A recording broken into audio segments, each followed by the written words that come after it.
Preview.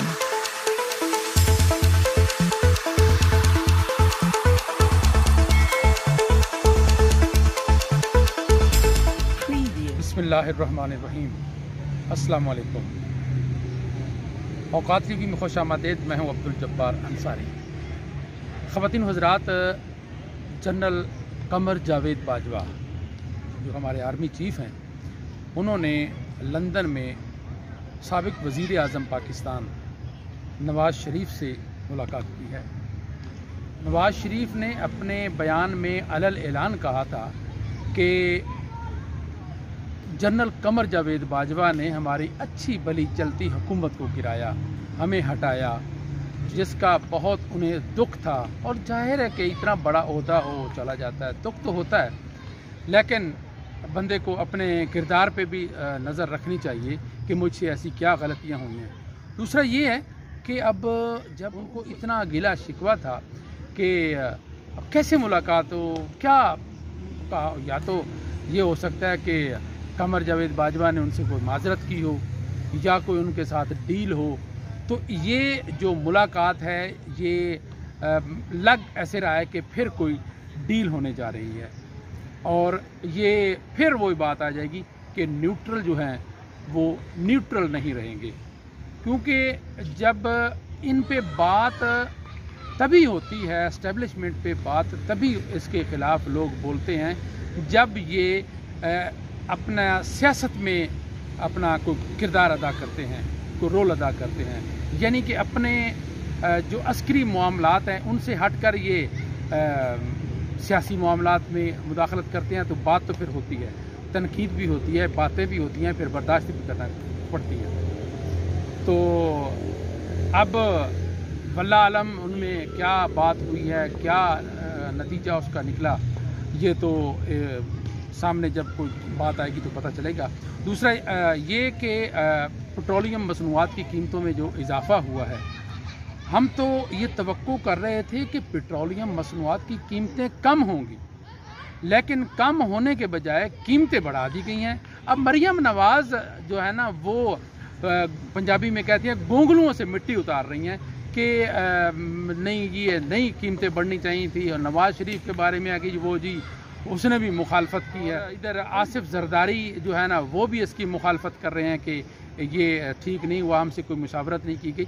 तो मुझे ये समझ नहीं आ रही, ओगरा ने भी लिख कर भेजा था कि कीमतें कम की जाएं, तो अब ओगरा पर इल्ज़ाम भी नहीं दे सकते, उन्होंने सिफारिश की है, क्योंकि आलमी मंडी में मुसलसल पेट्रोलियम मसनूआत की, तेल की कीमतें जो हैं वो नीचे आ रही हैं, कम हो रही हैं।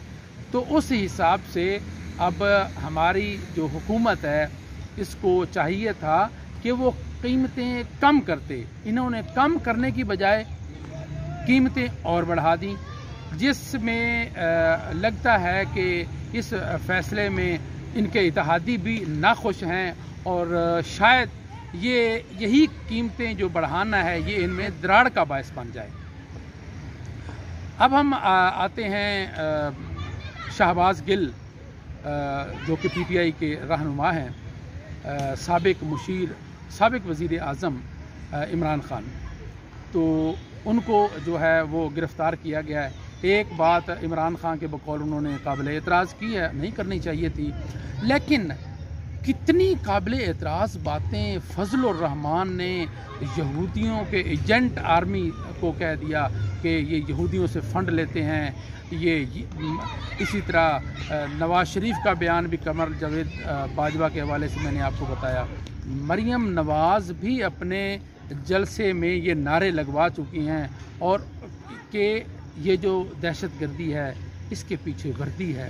तो इस नारे पर उन्होंने तबस्सुम फरमाया, खुशी का इजहार किया।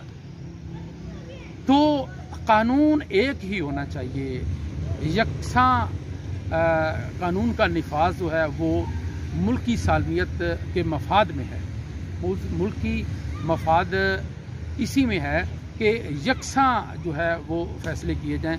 अगर शहबाज गिल ने कोई बात की है तो बाकी लोगों ने जो बात की है उनके ख़िलाफ़ भी एक्शन होना चाहिए।